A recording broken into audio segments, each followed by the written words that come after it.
আসসালামু আলাইকুম, স্বাগত জানাচ্ছি ডিডিবি নিউজ 24 এর আন্তর্জাতিক সংবাদে। সংবাদের শুরুতেই থাকছে সংবাদ শিরোনাম। খামেনির দেশত্যাগের গুঞ্জন, যা বলছে ইরানি দূতাবাস। ইরানকে স্বাধীনতা এনে দিতে যুক্তরাষ্ট্র প্রস্তুত, ইঙ্গিত দিলেন ট্রাম্প। সেনাবাহিনীর হাতেই ভেনেজুয়েলার ভবিষ্যৎ। দক্ষিণ আফ্রিকার জলসীমায় ব্রিক্স প্লাস নৌ মহড়া শুরু, চীন, রাশিয়া ও ইরানের।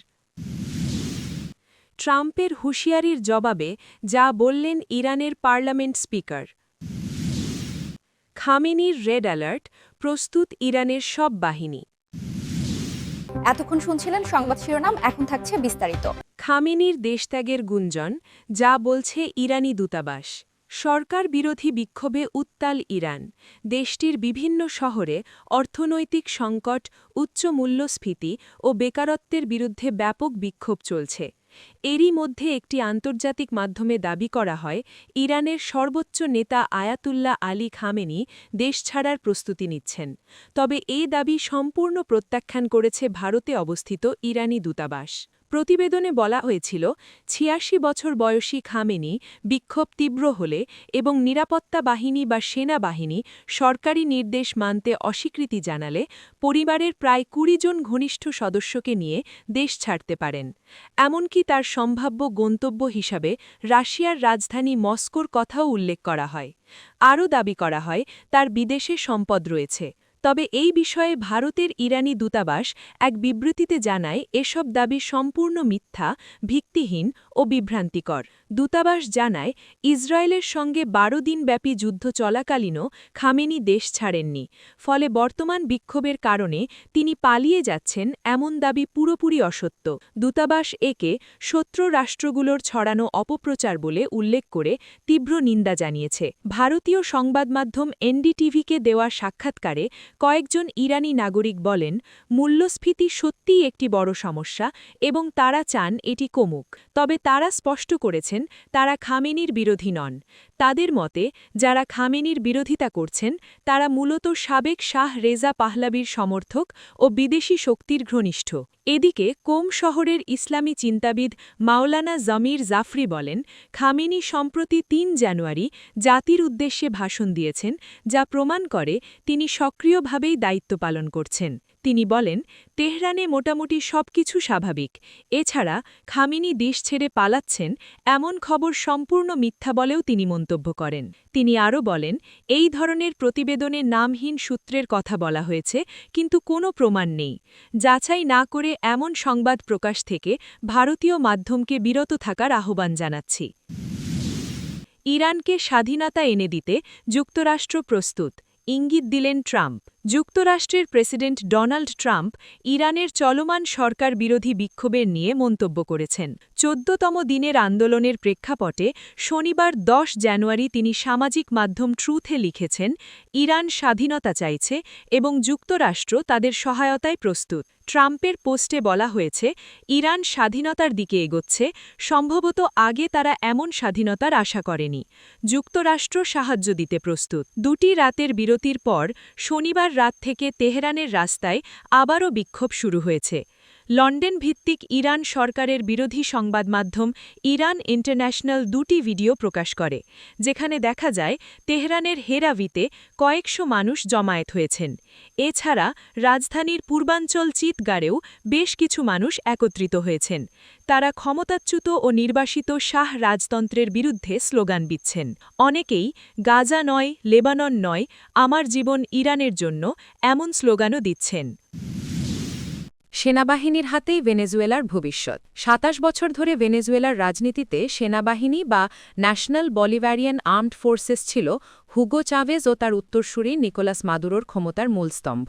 পশ্চিমা গণতন্ত্র থেকে সরে এসে স্বৈরতান্ত্রিক শাসন ব্যবস্থা কায়েমে এই বাহিনী সরকারকে সর্বাত্মক সহায়তা করেছে।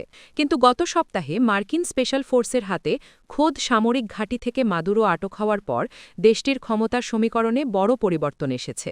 বিশেষজ্ঞদের মতে এখন ট্রাম্পের পরোক্ষ শাসন হোক বা অন্তর্বর্তী প্রেসিডেন্ট দেলসি রদ্রিগেজের নেতৃত্ব, ভেনেজুয়েলা চালাতে হলে সেনাবাহিনীর সমর্থন অপরিহার্য। মাদুরো মাদুরোর শাসনামলে সেনাবাহিনী বিপুল ক্ষমতা, মন্ত্রিত্ব ও রাষ্ট্রীয় সম্পত্তির নিয়ন্ত্রণ ভোগ করেছে।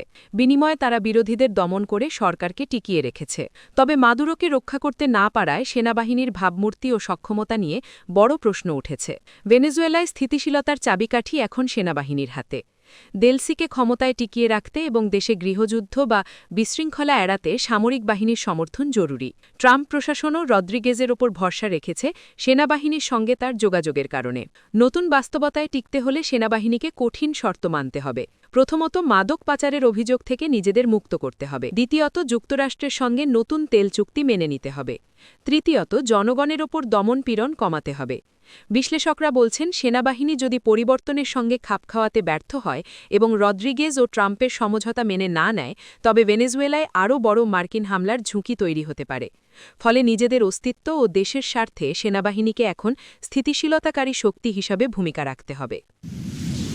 দক্ষিণ আফ্রিকার জলসীমায় ব্রিক্স প্লাস নৌমহড়া শুরু চীন, রাশিয়া ও ইরানের। চীন, রাশিয়া ও ইরান শনিবার দক্ষিণ আফ্রিকার জলসীমায় এক সপ্তাহব্যাপী যৌথ নৌমহড়া শুরু করেছে। আয়োজক দেশ দক্ষিণ আফ্রিকা জানিয়েছে এটি একটি ব্রিক্স প্লাস উদ্যোগ, যার লক্ষ্য হল নৌ চলাচল এবং সামুদ্রিক অর্থনৈতিক কর্মকাণ্ডের সীমানা নিশ্চিত করা। এ খবর দিয়েছে বার্তা সংস্থা রয়টার্স। ব্রিক্স প্লাস হল সেই ভূ-রাজনৈতিক জোটের সম্প্রসারিত রূপ, যার মূল সদস্য ছিল ব্রাজিল, রাশিয়া, ভারত, চীন ও দক্ষিণ আফ্রিকা। এই জোটকে সদস্য দেশগুলো যুক্তরাষ্ট্র ও পশ্চিমা বিশ্বের অর্থনৈতিক আধিপত্যের বিরুদ্ধে একটি ভারসাম্য রক্ষাকারী শক্তি হিসাবে দেখে। সম্প্রসারিত এই জোটে আরও ৬টি দেশ যুক্ত হয়েছে। যদিও দক্ষিণ আফ্রিকা নিয়মিতভাবে চীন ও রাশিয়ার সঙ্গে নৌমহড়া চালায়, তবুও এবারের মহড়া এমন এক সময় অনুষ্ঠিত হচ্ছে যখন মার্কিন প্রেসিডেন্ট ডোনাল্ড ট্রাম্পের প্রশাসনের সঙ্গে চীন, ইরান, দক্ষিণ আফ্রিকা ও ব্রাজিল সহ কয়েকটি ব্রিক্স প্লাস দেশের উত্তেজনা তীব্র আকার ধারণ করেছে। ব্রিক্সের সম্প্রসারিত এই জোটে আরও রয়েছে মিশর, ইন্দোনেশিয়া, সৌদি আরব, ইথিওপিয়া ও সংযুক্ত আরব আমিরাত। উদ্বোধনী অনুষ্ঠানে নেতৃত্বদানকারী চীনা সামরিক কর্মকর্তারা জানান, ব্রাজিল, মিশর ও ইথিওপিয়া পর্যবেক্ষক হিসাবে এই মহড়ায় অংশ নিয়েছে। দক্ষিণ আফ্রিকার সামরিক বাহিনী এক বিবৃতিতে জানায়, উইল ফর পিস ২০২৬ মহড়া ব্রিক্স প্লাস দেশগুলোর নৌবাহিনীকে একত্র করেছে যৌথ সামুদ্রিক সুরক্ষা কর্মসূচি এবং পারস্পরিক সক্ষমতা অর্থাৎ ইন্টারঅপারেবিলিটির বৃদ্ধির মহড়ার জন্য। যৌথ অভিযানের ভারপ্রাপ্ত মুখপাত্র লেফটেন্যান্ট কর্নেল মমফো মাথেভুলা রয়টার্সকে জানান, ব্রিক্স প্লাসের সব সদস্য দেশকেই এই মহড়ায় আমন্ত্রণ জানানো হয়েছে। প্রেসিডেন্ট ট্রাম্প এর আগে ব্রিক্স দেশগুলোকে আমেরিকা বিরোধী নীতি অনুসরণের অভিযোগ করেন। গত জানুয়ারিতে তিনি ব্রিক্স সদস্যদের ওপর অতিরিক্ত ১০% বাণিজ্য শুল্কের আরোপের হুমকি দেন, যা বিশ্বজুড়ে বিভিন্ন দেশের ওপর আরোপিত শুল্কের সঙ্গে যুক্ত হতো। দক্ষিণ আফ্রিকার প্রেসিডেন্ট সিরিল রামাফোসার জোট সরকারের দ্বিতীয় বৃহত্তম দল পশ্চিমাপন্থী ডেমোক্র্যাটিক অ্যালায়েন্স বা ডিএ এই নৌমহড়ার সমালোচনা করে বলে, এটি আমাদের ঘোষিত নিরপেক্ষ অবস্থানের সঙ্গে সাংঘর্ষিক এবং ব্রিক্স দক্ষিণ আফ্রিকাতে আন্তর্জাতিক অঙ্গনে দুষ্ট রাষ্ট্রগুলোর ক্ষমতার খেলায় একটি দাবায় পরিণত করেছে। তবে মাথেভুলা এই সমালোচনা প্রত্যাখ্যান করেন। তিনি রয়টার্সকে বলেন, এটি কোনো রাজনৈতিক ব্যবস্থা নয়, এখানে যুক্তরাষ্ট্রের প্রতি কোনো বৈরিতা নেই।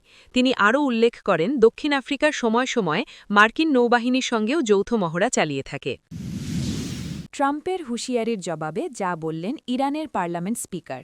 ইরানের পার্লামেন্ট স্পিকার মোহাম্মদ বাকের গালিবাফ সতর্ক করে বলেছেন, যুক্তরাষ্ট্র যদি ইরানের বিরুদ্ধে সামরিক হামলা চালায়, তাহলে ইসরায়েল এবং যুক্তরাষ্ট্রের সামরিক ও নৌপরিবহন স্থাপনাগুলো ইরানের বৈধ লক্ষ্যবস্তুতে পরিণত হবে।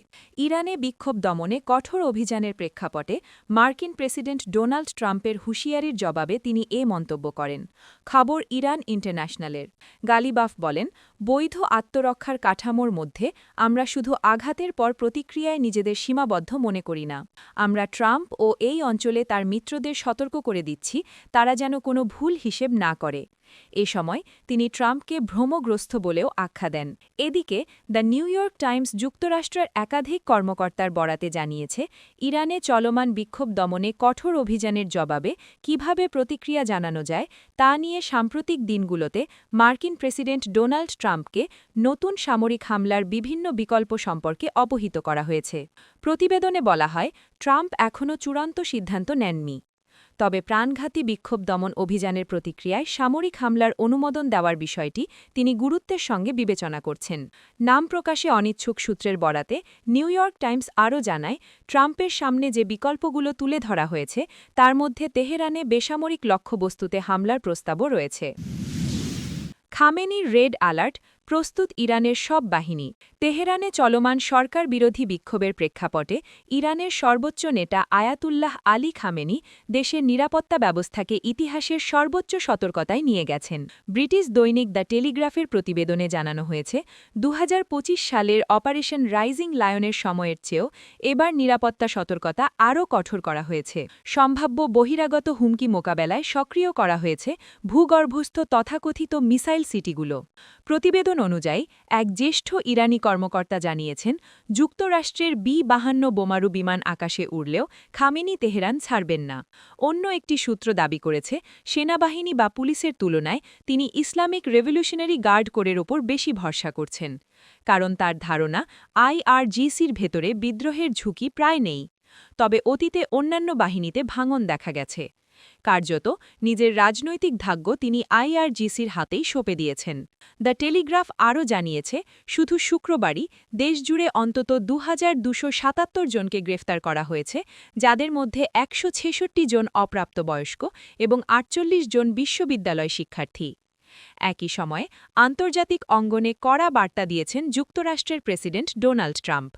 তিনি ইরানি কর্তৃপক্ষকে সতর্ক করে বলেন, বিক্ষোভকারীদের ওপর গুলি চালানো হলে তার পরিণতি ভয়াবহ হবে।